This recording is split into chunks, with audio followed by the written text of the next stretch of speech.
Hi everyone, welcome back. അപ്പോൾ ഇന്നത്തെ നമ്മുടെ റെസിപ്പി ഒരു അടിപൊളി ഐസ്ക്രീമിൻ്റെ റെസിപ്പിയാണ് കേട്ടോ.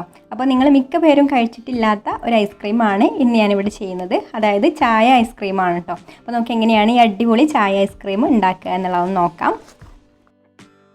അപ്പോൾ ആദ്യം തന്നെ നമുക്കിതിലേക്ക് വേണ്ടിയിട്ട് ചായ ഉണ്ടാക്കിയെടുക്കണം. അപ്പോൾ ഞാനിവിടെ ചായ തിളപ്പിച്ചെടുക്കാൻ വേണ്ടിയിട്ട് ഇതുപോലെ ഒരു പാത്രം എടുത്തിട്ടുണ്ട്. അതിലേക്ക് നമുക്ക് ഈ ഒരു ചെറിയ കപ്പിന് 1 കപ്പ് വെള്ളം ഒഴിച്ചു കൊടുക്കാം. ഇനി നമുക്കിതിലേക്ക് ഒരു ഫ്ലേവർ കിട്ടാൻ വേണ്ടിയിട്ട് ഒരു 2 ചെറിയ കഷ്ണം പട്ടയും കൂടെ ഇട്ട് കൊടുത്തിട്ടുണ്ട്. ഇനി സ്റ്റൗ കത്തിച്ചിട്ട് നമുക്കിത് നന്നായിട്ടൊന്ന് തിളപ്പിച്ചെടുക്കണം. തിളച്ച് വരുമ്പോൾ നമുക്കിതിലേക്ക് കടുപ്പത്തിനനുസരിച്ചുള്ള ചായപ്പൊടി ചേർത്ത് കൊടുക്കാം. ഞാനിവിടെ ഒരു 3/4 ടീസ്പൂൺ ചായപ്പൊടിയാണ് കേട്ടോ ഇതിലേക്ക് ചേർത്ത് കൊടുത്തിട്ടുള്ളത്. ഇനി ഒന്ന് നന്നായിട്ട് തിളച്ചതിന് ശേഷം ഫ്ലെയിം ഓഫാക്കാം. എന്നിട്ട് നമുക്കിത് നന്നായിട്ടൊന്ന് ചൂടാറിയതിന് ശേഷം അരിച്ചിട്ട് മറ്റൊരു കപ്പിലേക്ക് ഒഴിച്ചു വെക്കാം.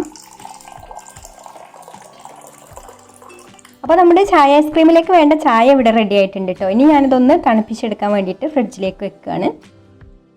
ഇനി ഇതിലേക്ക് 1/2 കപ്പ് വിപ്പിംഗ് ക്രീം എടുത്തിട്ടുണ്ട്. അത് നമുക്ക് ഈ ഒരു ബൗളിലേക്ക് ഒഴിച്ചു കൊടുക്കാം. എന്നിട്ടിത് നന്നായിട്ട് നല്ല ഹൈ സ്പീഡിലിട്ടിട്ട് തന്നെ ബീറ്റ് ചെയ്തെടുക്കണം. അപ്പോൾ ഇതാ നമ്മുടെ വിപ്പിംഗ് ക്രീം ഇവിടെ ബീറ്റ് ചെയ്ത് നല്ല തിക്കായി വന്നിട്ടുണ്ട്. ഇത്രയും മതി. ഇനി നമുക്കിതിലേക്കൊരു 3/4 ടീസ്പൂണ് വാനില എസൻസ് ചേർത്ത് കൊടുത്തിട്ട് ബീറ്റ് ചെയ്തെടുക്കാം. പിന്നെ മധുരത്തിന് ആവശ്യമായിട്ടുള്ള കണ്ടൻസ്ഡ് മിൽക്കും കൂടെ ചേർത്ത് കൊടുക്കാം.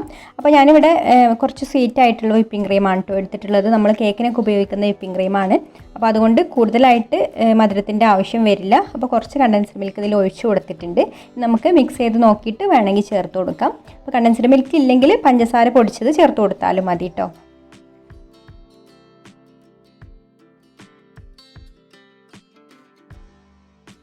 ഇനി നമുക്ക് ഇതിലേക്ക് നമ്മൾ റെഡിയാക്കി വെച്ചിട്ടുള്ള ചായയും കൂടെ ചേർത്ത് കൊടുത്തിട്ട് മിക്സ് ചെയ്തെടുക്കാം.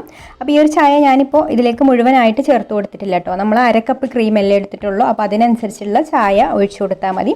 2 ടേബിൾ സ്പൂൺ ചായ അതിൽ മാറ്റി വെച്ചിട്ടുണ്ട്. ബാക്കി ഇതിലേക്ക് ഒഴിച്ചു കൊടുത്തിട്ട് നന്നായിട്ട് ഇതുപോലെ ഒന്ന് മിക്സ് ചെയ്തെടുക്കാം. പിന്നെ ചായ ഇതിലേക്ക് ഒഴിച്ചു കൊടുക്കുമ്പോൾ ഒട്ടും ചൂടുണ്ടാവാൻ പാടില്ല കേട്ടോ. ഞാൻ ചായ ചൂടാറിയതിന് ശേഷം ഒന്ന് ഫ്രിഡ്ജിൽ വെച്ച് തണുപ്പിച്ചെടുത്തിട്ടാണ് ഇതിലേക്ക് ഒഴിച്ചു കൊടുത്തിട്ടുള്ളത്. അപ്പോൾ ഇത്രയേ ഉള്ളൂ നമ്മുടെ ഐസ്ക്രീമിൻ്റെ മിക്സിംഗ് പരിപാടി. ഇനി നമുക്കിത് നല്ല എയർ ടൈറ്റ് ആയിട്ടുള്ള ഒരു കണ്ടെയ്നറിലേക്ക് ഒഴിച്ചു വെക്കാം.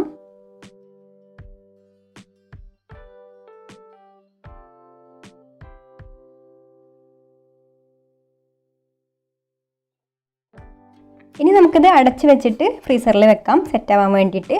ഒരു 7-8 മണിക്കൂർ ഫ്രീസറിൽ എന്തായാലും വെക്കണം കേട്ടോ. അപ്പോൾ ഞാനിത് പിറ്റേ ദിവസമാണ് എടുക്കുന്നത്. ഒരു ഓവർനൈറ്റ് ഫ്രീസറിൽ വെച്ചാൽ മതി. അപ്പോൾ അതാ നമ്മുടെ ചായ ഐസ്ക്രീം ഇവിടെ സെറ്റായി വന്നിട്ടുണ്ട്. ഞാനിത് പിറ്റേ ദിവസമാണ് കേട്ടോ എടുക്കുന്നത്. അപ്പോൾ നിങ്ങൾക്ക് ഒരു റെസിപ്പി ഇഷ്ടമായിട്ടുണ്ടാവും എന്ന് വിചാരിക്കുന്നു. ഇഷ്ടമായിട്ടുണ്ടെങ്കിൽ ഒന്ന് ലൈക്ക് ചെയ്യുക, ഷെയർ ചെയ്യുക, നിങ്ങളുടെ അഭിപ്രായങ്ങളൊക്കെ താഴെ കമൻറ്റ് ചെയ്യുക. പിന്നെ ഈ ചാനൽ സബ്സ്ക്രൈബ് ചെയ്യാതെ കാണുന്നവരാണെങ്കിൽ ഒന്ന് സബ്സ്ക്രൈബും കൂടെ ചെയ്യണേ. അപ്പോൾ ഇനി മറ്റൊരു നല്ല റെസിപ്പിയുമായിട്ട് അടുത്ത വീഡിയോയിൽ കാണാം. താങ്ക്